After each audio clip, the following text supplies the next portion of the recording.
میرے واجب الاحترام معزز سامعین کرام، تکبیر تشریق کے متعلق چند باتیں عرض کرنی ہے۔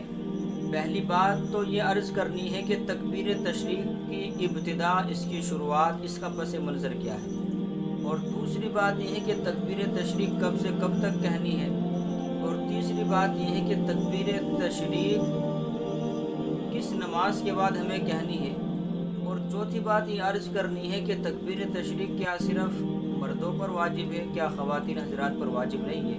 یہ چند باتیں ہیں جو میں آپ حضرات کے سامنے بیان کر دینا چاہتا ہوں۔ اور آپ کو معلوم ہے کہ سن 1444 ہجری 2023 چل رہا ہے۔ تکبیر تشریق کا پس منظر کیا ہے؟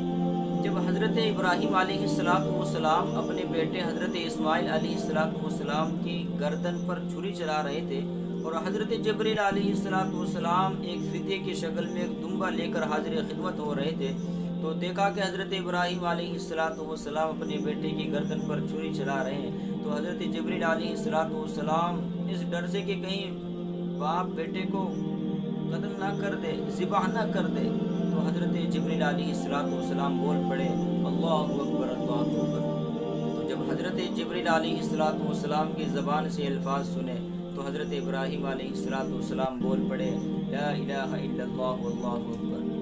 تو جب حضرت ابراہیم علیہ السلام نے الفاظ کہے تو حضرت اسماعیل علیہ السلام بول پڑے اللہ اکبر للہ الحمد۔ تو وہاں سے یہ تکبیر تشریق کی ابتدا، اس کا پس منظر ہے۔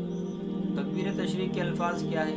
تکبیر تشریق کے الفاظ ہے اللہ اکبر لا الہ الا اللہ واللہ اکبر لا الہ الا اللہ۔ تکبیر تشریق کب سے کب تک کہنی ہے؟ 9 ذی الحجہ کی فجر سے لے کے 13 تاریخ کی عصر تک ہر فرض نماز کے بعد بلند آواز سے کہنا واجب ہے۔ اس حساب سے آنے والا جو بدھ ہے، یعنی 28 جون سے لے کے 28 جون کی فجر سے لے کے 2 جولائی کی عصر تک تکبیر تشریق ہر فرض نماز کے بعد ہمیں کہنی ہے۔ اور خواتین حضرات بلند آواز سے نہیں کہے گی، بلکہ وہ آہستہ آواز سے کہے گی۔ اس لیے یہ باتیں یاد رکھنے کی ہے۔ خواتین حضرات اکثر بھول جاتی ہے، تو اس کا آسان طریقہ یہ ہے خواتین حضرات کے لیے کہ جس جگہ وہ نماز پڑھتی ہے،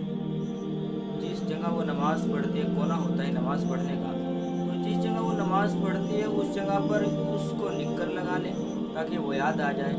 اور ہر فرض نماز کے بعد بلند آواز سے نہیں کہیں گی، بلکہ آہستہ آواز سے کہیں گی۔ تکبیر تشریق کے متعلق یہ چند باتیں تھیں جو میں نے آپ حضرات کے سامنے بیان کی۔ اللہ تعالی ہم سب کو ان باتوں پر عمل کرنے کی توفیق نصیب فرمائے۔